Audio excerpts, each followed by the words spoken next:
Olá pessoal, mais uma parte da nossa aula de transtornos de ansiedade e agora eu vou falar sobre os transtornos do pânico, a situação mais grave dos transtornos de ansiedade.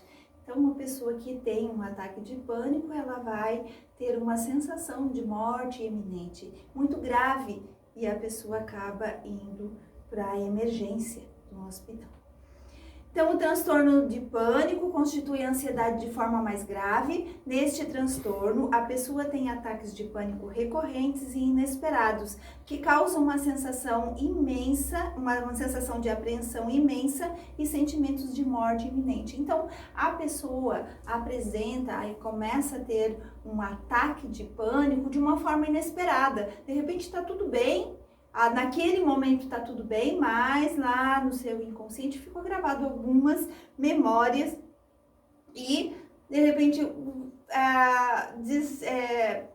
acessa aquele conteúdo lá do cérebro, é inconsciente, a pessoa não sabe e de repente começa a entrar em uma crise de pânico. E ela vai ter uma dor pré-cordial, uma sensação de que tá morrendo e tem que ser rápido e vai para o hospital. Chega lá, é examinada, vê toda aquela gente, começa a passar mal lá no hospital e tudo. E daí faz exame e o médico diz, não tem nada, é transtorno de ansiedade. Então, qualquer técnico de enfermagem vai presenciar, vai encontrar pessoas que estão tendo um ataque de pânico. E é um tipo de transtorno muito importante e delicado para nós profissionais da área da saúde. Por quê? Porque é muito rotuladas as pessoas que têm transtornos de ansiedade e que vão para o hospital. Às vezes é muito comum você escutar, isso é um piti. Não é piti. Isso é uma condição séria, é uma condição que, é claro, não vai aparecer no organismo, não vai estar ali como uma ferida aberta, mas é uma condição onde a química desse cérebro está descompensada, então precisa ser tratado. É claro que não vai ser tratado na emergência ali, mas essa pessoa nesse momento precisa ser acolhida, ser ouvida e ser encaminhado para o setor, para o órgão competente para trabalhar. Nessa condição, a gente não pode julgar as pessoas quando chegam na emergência tendo um ataque de pânico, porque é um sofrimento muito grande, é uma dor muito grande, a pessoa tem realmente a sensação de que vai morrer. Entre os ataques de pânico, se preocupa persistentemente quanto a ter outros ataques de pânico e quanto às consequências dos ataques, e pode mudar seu comportamento devido a eles. Então, a pessoa que teve um ataque de pânico, ela vai sempre ficar em alerta achando que daqui a pouco vai ter outro ataque. E aí acontece a grande situação que a gente pode dizer que é a agorafobia, quando a pessoa, para todo momento, vai ter a sensação de que vai acontecer alguma coisa. Então, os ataques de pânico ocorrem subitamente sem aviso. Eles geralmente atingem a intensidade máxima dentro de 10 a 15 minutos e raramente duram mais que 30 minutos. Então, quando a pessoa começa a entrar no ataque de pânico e ela tem a sensação de que ela vai morrer, ela vai para o hospital. Daí chega no hospital, até fazer a ficha, até conseguir chegar lá para ser atendido pelo médico, já passou. E ela começa a ficar com vergonha do que aconteceu. Por quê? Porque vai fazer um eletro, vai fazer um exame, não tem nada mais. Mas ela teve a sensação. E lembrem, a dor é de cada pessoa. Ninguém pode avaliar a quantidade de dor da outra pessoa. Então, a sensação que ela tem é uma sensação muito desconfortável. Não vai para a emergência só porque vai passear. Não, realmente estava passando mal. Mas, na hora da consulta, que já deu ali o tempo, ali os 30 minutos, já não tem mais aquela adrenalina tão forte, o coração não está tão rápido, e daí acaba que essa pessoa, às vezes, é ridicularizada pelos profissionais da área da saúde, o que nós não podemos fazer. Porque lembra na primeira aula que eu falei, uma das primeiras emoções que um profissional de saúde tem que ter é empatia, se colocar no lugar do outro. A gente se coloca no lugar do outro conhecendo todo esse processo que causa o transtorno de pânico. Tá? Então, durante o ataque de pânico, a pessoa pode ficar com medo de morrer, enlouquecer ou perder o controle de suas emoções ou seu comportamento. Então, ela acha realmente que ela vai morrer. Tá? Ela tem um forte impulso em sair correndo ou fugir do local em que o ataque começou. A frequência e a gravidade dos ataques variam de uma pessoa para outra e podem ocorrer uma vez por semana ou em grupos separados de meses. Então, isso varia de pessoa para pessoa, varia de situação para situação, conforme o que ela está vivendo no dia a dia, no seu estresse, como está gerenciando o seu estresse. De repente passou toda a situação de estresse, mas o transtorno de pânico ficou lá, né? As memórias ficaram lá gravadas no inconsciente. De repente consegue acessar esse conteúdo e inconscientemente vem. Por ocorrerem espontaneamente, sem exposição a uma situação reconhecidamente produtora de ansiedade, o paciente se preocupa com quando vai ocorrer o próximo ataque e pode restringir seu estilo de vida para evitá-los. Então, a pessoa fica com aquela sensação de que vai vir o outro ataque e ela vai passar mal de novo e ela tem medo de passar mal, então ela começa a não viver, ela começa a mudar o seu estilo de vida. Então, se ela ia trabalhar, passava por uma rua, ela pega e faz uma volta grande, porque aquela rua pode desenvolver o meu ataque de pânico. Então, aquela situação pode me desenvolver o ataque de pânico. E ela começa a não vivenciar o dia a dia de forma leve, ela está o tempo todo tensa e ela começa tem que ir na padaria, então eu vou, mas eu vou ficar com medo, não, então eu vou fazer alguma coisinha em casa, de repente acaba que ela não sai mais de casa. Existem casos graves onde as pessoas não saem mais de casa pela ansiedade. Então, caso apresente dores pré-cordiais ou dispneia, a pessoa pode ir a um serviço de emergência hospitalar.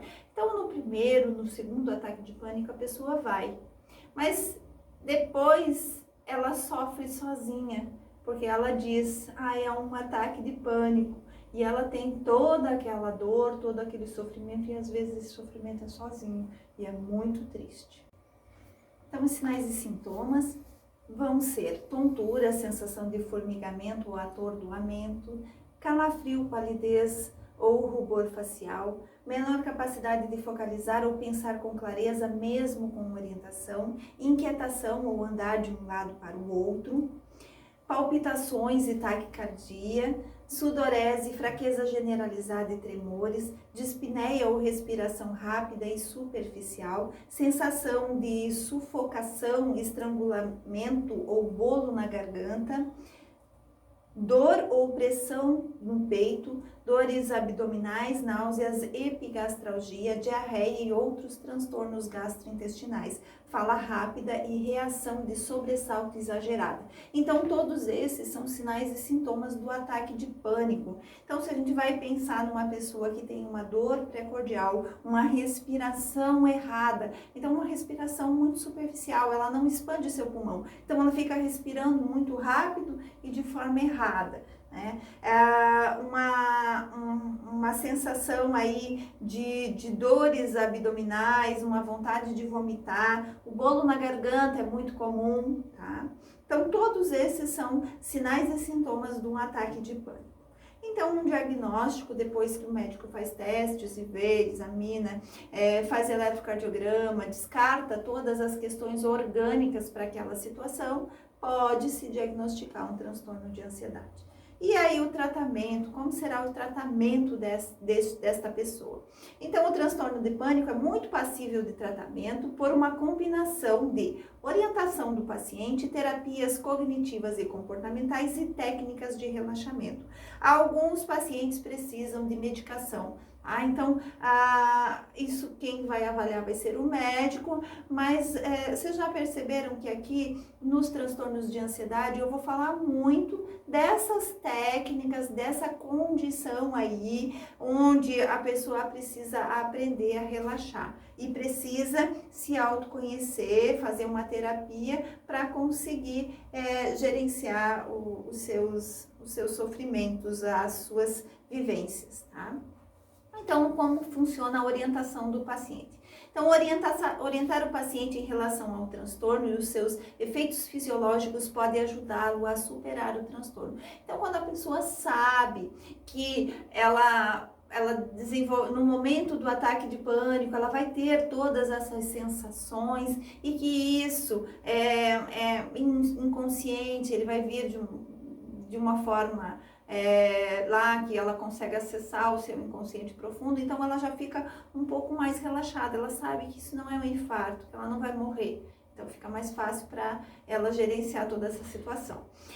Muitos pacientes apresentam um alívio simplesmente por compreender exatamente o que é o transtorno de pânico e como mais pessoas a apresentam. Então, o transtorno de pânico, se for avaliar e como vai ser tratado, de repente ela pode ser tratada numa terapia de grupo, quando um e outro começa a falar sobre as suas ansiedades e como está gerenciando tudo isso.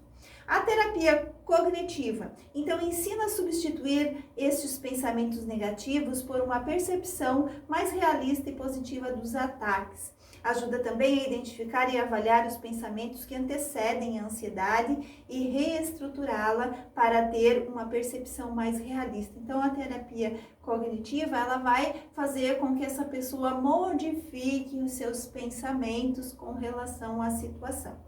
A terapia comportamental. O paciente pode identificar possíveis desencadeantes para um ataque de pânico, tais como uma ideia ou situação específica, ou até mesmo uma ligeira alteração dos batimentos cardíacos. Depois que compreende que o ataque é independente do seu desencadeante e esse desencadeante começa a perder parte do seu poder de induzir um ataque. Então, a terapia comportamental, ela vai trabalhar os comportamentos desta pessoa perante um ataque. E uma técnica bastante interessante que quando a gente fala do pânico interrompido, né, é uma técnica denominada interoceptiva, onde um terapeuta guia o paciente por uma exposição repetida às sensações que ele apresenta durante um ataque de pânico. Como funciona isso? Então, o terapeuta vai fazer a pessoa respirar de uma forma errada, então a pessoa respira lá muito superficial por bastante tempo, ela vai dar aquela tontura, aquela sensação de muito mal-estar, é a mesma sensação quando a pessoa tem um ataque de pânico. Uma outra coisa, fazer a pessoa correr lances de escada, cansar, ela vai sentir esse coração acelerado e ela vai entender que aquilo foi desencadeado por subir aquela escada e que aquilo não faz mal, a ataque cardíaco, aquele momento, ele não vai fazer ela morrer. Então, o terapeuta vai mostrando esses sinais, esses sintomas de colocando uma outra abordagem e vai ensinando a pessoa a se autoconhecer. A terapia comportamental, né? Então ela pode ajudar o paciente a lidar com a evitação, situação associada aos ataques de pânico. E numa técnica comportamental, o terapeuta treinado ajuda o paciente a decompor uma situação que gera medo em pequenos passos passíveis de serem dados. Então, o terapeuta vai ensinando a pessoa a como enfrentar as sensações do ataque de pânico. O paciente executa, então, os passos um de cada vez até poder dominar o passo mais difícil e se autoconhecer a ponto de não ter mais medo do ataque de pânico. E neste momento o ataque de pânico perde o seu valor psicológico. Agora aqui, as técnicas de relaxamento, e isso os profissionais de saúde, qualquer profissional de saúde pode fazer. Nós, profissionais da enfermagem, temos, podemos muito bem executar essas técnicas de relaxamento para o bem-estar dos nossos pacientes. Então, como são essas técnicas, né? Então, são exercícios de respiração profunda que também reduzem o risco de hiperventilação. Quando você ensina o teu paciente a respirar de forma adequada, ele não vai ter tanta ansiedade, tá? Relaxamento progressivo, que envolve a contração e o relaxamento consciente dos músculos esqueléticos de maneira sequencial. Então, o terapeuta, você pode ir orientando essa pessoa a contrair e relaxar partes dos músculos. Então começa lá no pé, contrai, relaxa o pé, depois vem para a perna e assim vai todo o corpo e no final ela tem uma sensação de plenitude.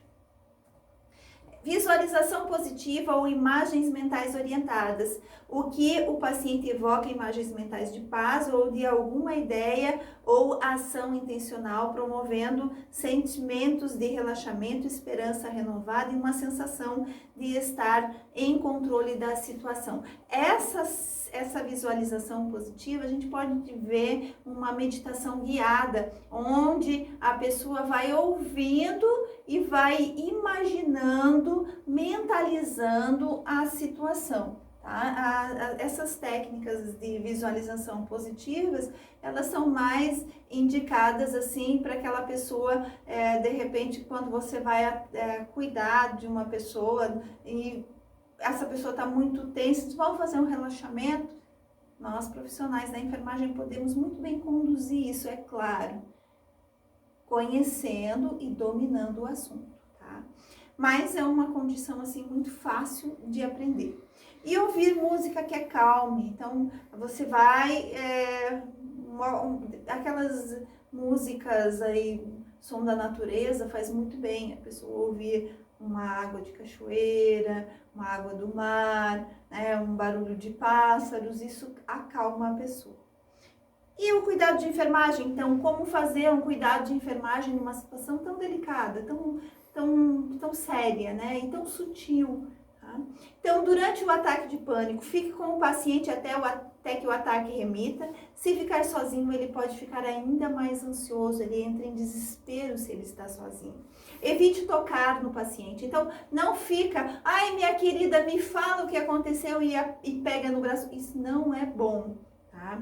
Se o paciente perder o controle, leve-o a uma área menor e mais tranquila.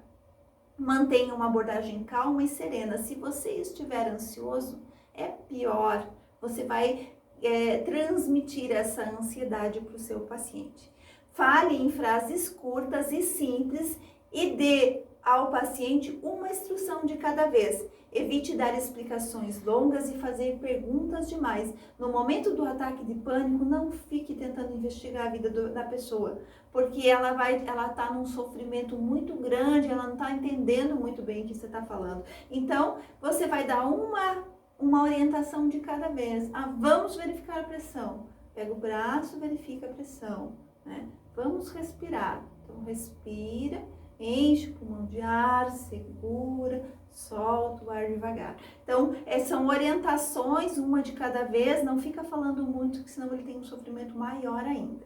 Diminua as luzes fortes se necessário, possibilite ele andar de um lado para o outro do aposento para ajudá-lo a gastar energia. Se ele movimenta, também o sangue circula de uma forma melhor e não fica só na grande circulação, tá? Reduz os estímulos externos, como grandes grupos. Esse paciente, se chega na emergência, ele tem que ser levado para uma salinha fora daquele tumulto, porque ele vai estar cada vez mais ansioso se estiver com muita gente próxima, tá?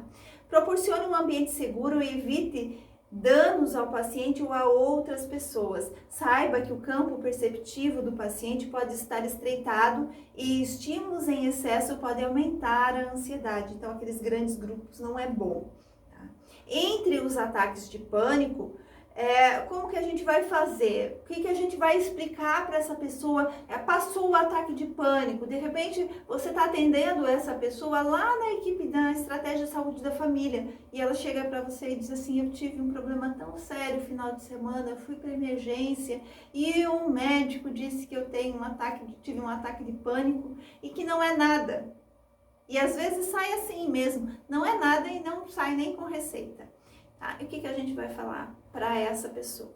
Então, encoraje o paciente a conversar sobre seus temores, ajude-o a identificar situações que desencadeiam um pânico, discuta mecanismos de enfrentamento alternativo e monitore os efeitos terapêuticos e adversos das medicações prescritas. Naquele momento, ali na equipe de saúde da família, você vai ver, vai de repente encaminhar ele para uma avaliação médica, vai fazer toda aquela escuta acolhedora, vai acolher essa pessoa, de repente explicar para ela como funciona, como é um relaxamento, como é ter qualidade de vida, como faz para viver de bem com a vida, tendo uma vida fluida, onde a pessoa não guarde tanta coisa, não fique com tanto medo do futuro. Tá? Então, esses são os cuidados de enfermagem do transtorno de pânico. E agora eu vou passar um pouco mais rápido todos os outros transtornos para a gente entender um pouquinho de cada um, tá? Agorafobia. O que é a agorafobia? Então, uma pessoa teve uma situação de pânico e daí ela começa a não conseguir mais viver a sua vida em plenitude, porque ela tem medo que esse ataque volte. Tá? Então, os indivíduos com agorafobia são apreensivos e ansiosos acerca de duas ou mais das seguintes situações: usar o transporte público, estar em espaços abertos, estar em lugares fechados, ficar em uma fila ou estar no meio de uma multidão, ou estar fora da casa sozinho ou em outras condições. Então essa pessoa pensa assim: se eu pego um ônibus e eu tenho um ataque de pânico dentro do ônibus, eu vou passar mal, não vai ter ninguém para me ajudar, não vai ter ninguém para me socorrer, então eu não vou de ônibus, então eu vou a pé. Não, mas se eu for a pé, eu também vou passar mal, porque daí não vai ter ninguém e acaba restringindo sua vida por causa do medo do futuro. Então, o indivíduo teme essas situações devido a pensamentos de que pode ser difícil escapar ou que pode não haver auxílio disponível caso desenvolva sintomas do tipo pânico ou outros sintomas incapacitantes ou constrangedores. Essas situações quase sempre induzem medo ou ansiedade e com frequência são evitadas ou requerem a presença de um acompanhante.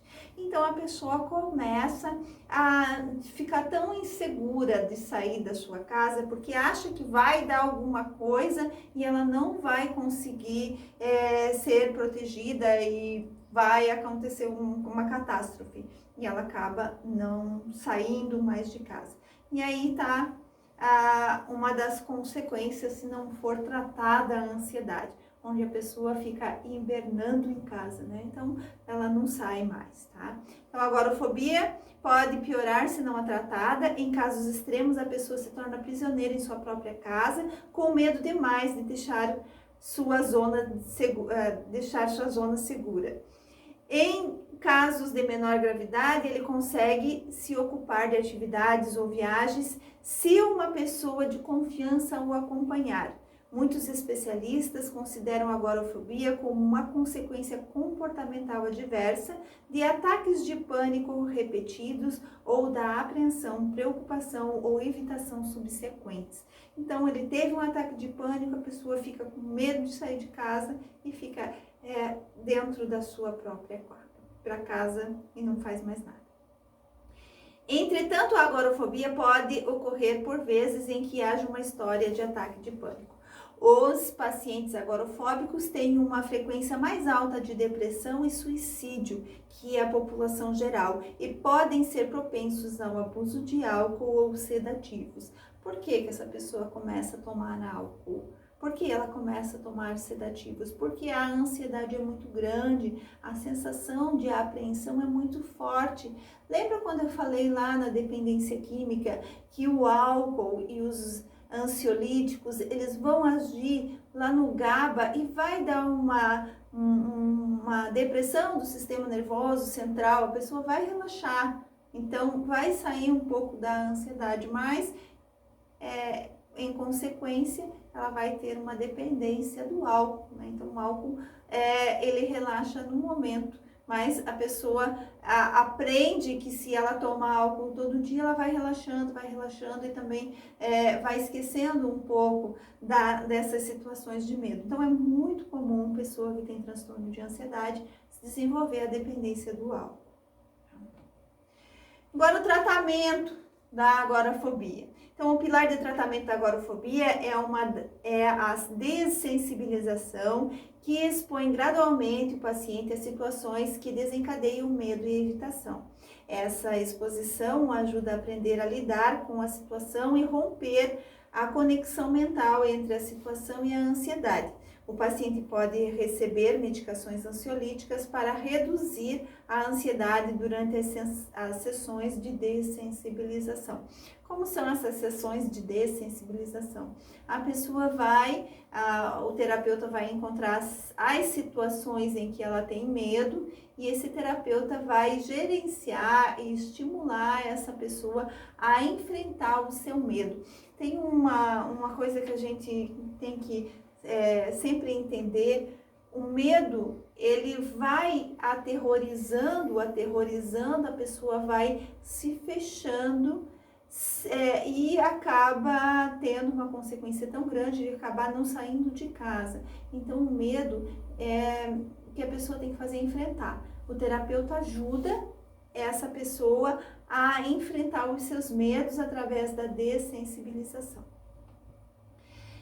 Os pacientes também podem se beneficiar de técnicas de relaxamento, bem como psicoterapia, na que discute com o terapeuta ou um grupo de apoio os conflitos emocionais subjacentes. Então, a gente vai lembrar, nós profissionais de enfermagem podemos muito bem orientar as técnicas de relaxamento, tá? Esses grupos de apoio, na estratégia de saúde da família, o NASF faz muito grupo de apoio, muito grupo em transtorno de ansiedade, as pessoas participam deste grupo e vão ouvindo as situações de cada um dos componentes do grupo e vai se colocando no lugar do outro e vai aprendendo com as situações do outro.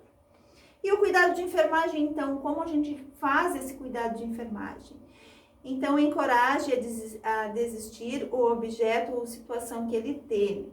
Colabore com o paciente e a equipe multiprofissional no desenvolvimento de uma implementação de um programa de dessensibilização sistemática que expõe o paciente gradualmente à situação temida num ambiente controlado.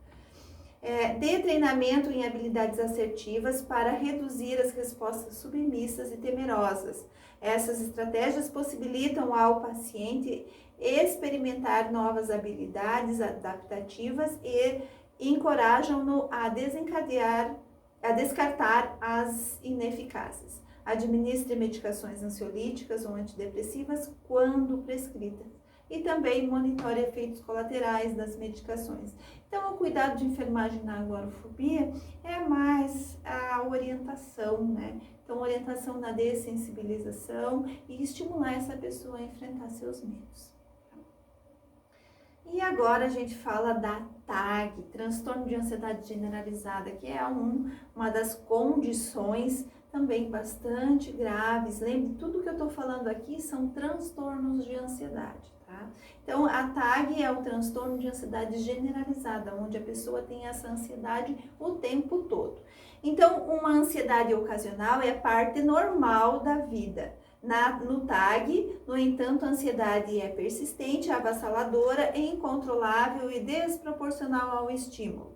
Os efeitos da TAG variam de leve a graves e incapacitantes. Para aliviar a ansiedade, muitos portadores dessa condição se automedicam com drogas ansiolíticas ou usam algo. Então, TAG parecido com agorafobia, mas a TAG ela é uma situação onde a pessoa tem ansiedade para tudo. Ela não faz mais nada. Ela vive naquele seu mundo e tudo vai causar ansiedade. Então, a TAG é uma situação assim muito séria. Eu conheço pacientes que viveram anos com ansiedade generalizada. Tá? É uma pessoa que vivencia essa ansiedade por muito tempo, provavelmente ela vai desencadear um processo depressivo. Por quê? Porque a ansiedade, ela vai atuar, ela vai estar descompensado ali na fenda sináptica, ali no neurotransmissor, vai ser a serotonina. Então, diminuindo a quantidade de serotonina, então receptores para o outro neurônio. Então, uma pessoa que apresenta a TAG, ela por muito tempo com TAG, ela vai ter uma depressão, um processo depressivo. O que são os sinais e sintomas, então? A gente vai avaliar nessa situação do transtorno de ansiedade generalizada 3 categorias. Então, ativação excessiva, distorção dos processos cognitivos e ajuste deficiente. Então, como é a ativação fisiológica excessiva? Então, são todos aqueles sintomas parecidos com ataque de pânico, mas não tão fortes, não tão graves que levam essa pessoa para o hospital. Mas ela tem essa sensação e de repente, uma sensação por muitas horas do seu dia. Então, taquicardia, palpitações, boca seca, sudorese, diarreia, náuseas ou diarreia, incapacidade de relaxar, tensão, dores e espasmos musculares, irritabilidade, fadiga, dispneia, inquietação, tremores, cefaleia, mãos frias e úmidas, insônia. Então, tudo isso são sinais e sintomas físicos do seu organismo que está muito ativado, né? O organismo está mandando muita adrenalina, muitos eletrólitos, muita coisa está mandando para a circulação sanguínea e ela está fazendo uma resposta inadequada do seu organismo. E os processos de pensamento cognitivo distorcidos, o que são isso? Então, é a evitação, né? A pessoa vai não enfrentar as situações do dia a dia, a procrastinação, que é isso? A procrastinação é a pessoa, amanhã eu faço, nunca faz e fica ali parado.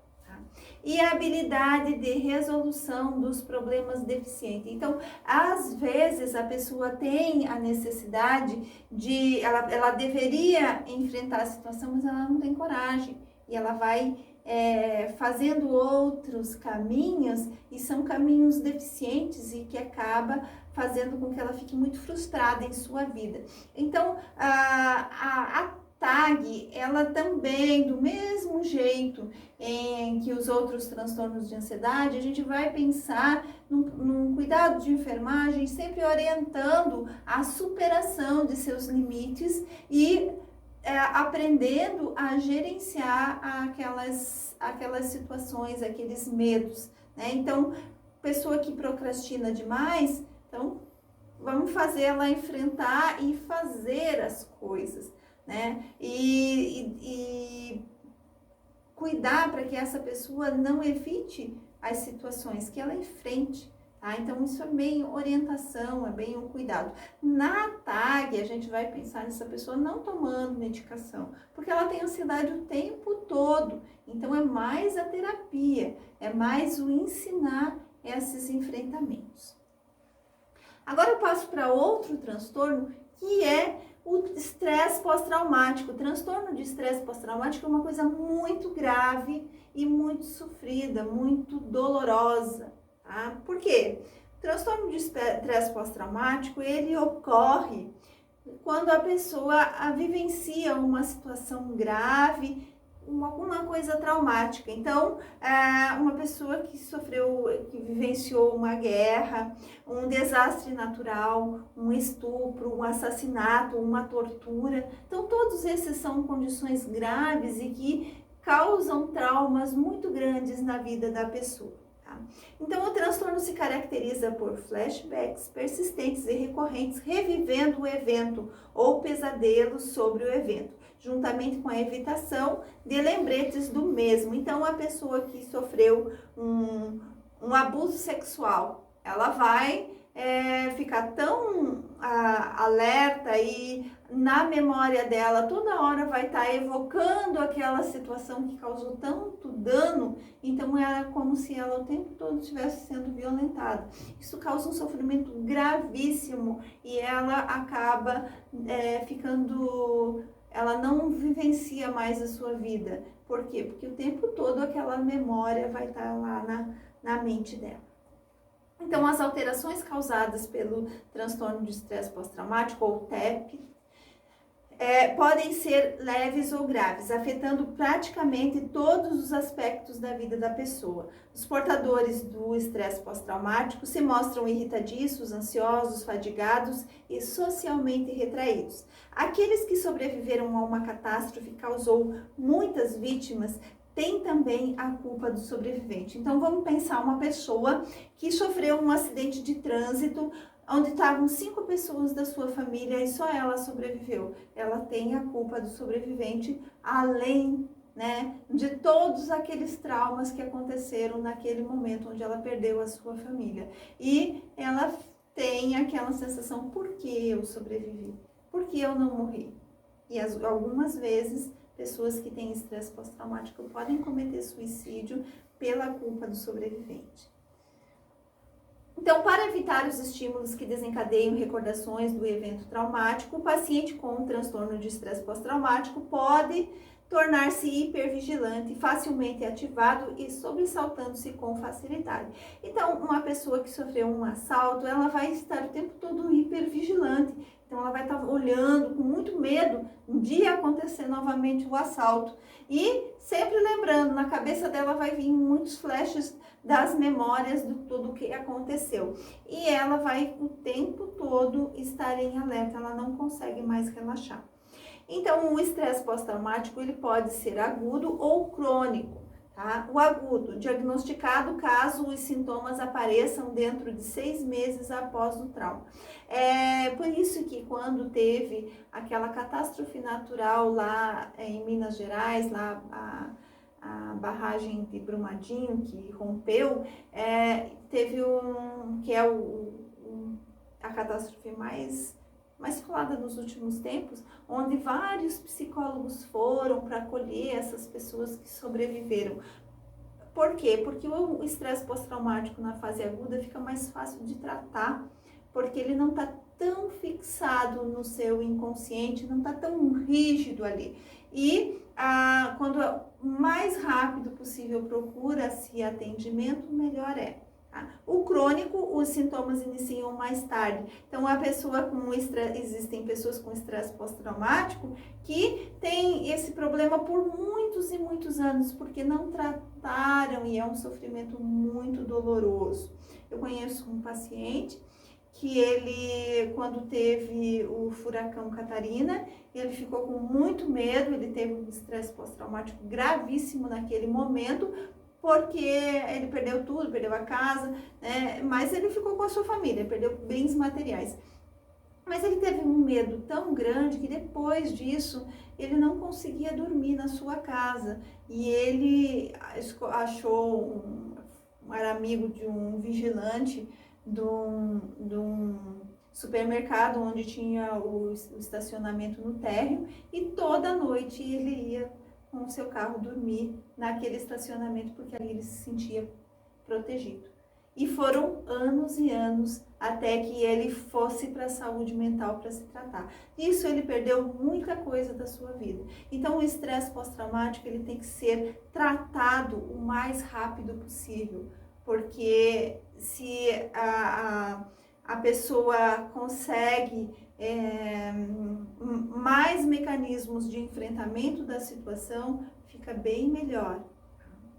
Quais são os sinais e sintomas, então? É raiva, controle deficiente dos impulsos, ansiedade ou tensão crônica, evitar pessoas, lugares e coisas associadas à experiência traumática, distanciamento emocional, dificuldade de concentração, dificuldade em pegar no sono ou permanecer dormindo, então dorme um pouquinho, acorda de sobressalto, hipervigilância e reflexos de sobressalto exagerados, então a pessoa não relaxa, então o tempo todo está muito tensa.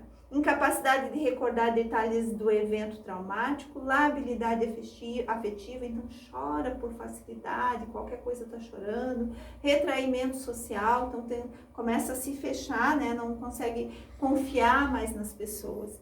Diminuição da autoestima, perda de crenças duradouras a respeito das pessoas ou da sociedade. Então, uma pessoa que sofreu um assalto violento, uma tortura, um abuso sexual, então ela começa a não confiar mais em ninguém e não confia mais na sociedade.